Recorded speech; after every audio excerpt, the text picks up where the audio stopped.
సాయంకాలమున ఇద్దరు దేవదూతలు సోదోమునకు చేరినప్పుడు లోతు సోదోము గౌని వద్ద కూర్చుని ఉండెను. లోతు వారిని చూచి వారిని ఎదుర్కొని సాష్టాంగ నమస్కారము చేసి, నా ప్రభువులారా, దయచేసి మీ దాసుని ఇంటికి వచ్చి మీ కాళ్ళు కడుగుకొని రాత్రివేళ విశ్రాంతి తీసుకొని వేకువజామున లేచి మీ మార్గమునకు వెళ్ళవచ్చు అని వేడుకొనెను. వారు, మా మార్గమున వెళ్ళనిమ్ము అనెను. కాని లోతు బలవంతము చేసినందున వారు ఆయనతో ఇంటిలో ప్రవేశించియుండిరి. లోతు వారికి రొట్టెలు కాల్చగా వారు భోజనము చేసిరి.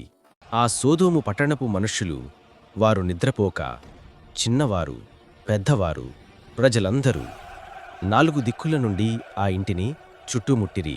ఆ పట్టణస్థులు లోతు ఇంటి తలుపు తట్టి, ఈ రాత్రి నీ ఇంటిలోనికి వచ్చిన మనుష్యులు ఎక్కడ ఉన్నారు?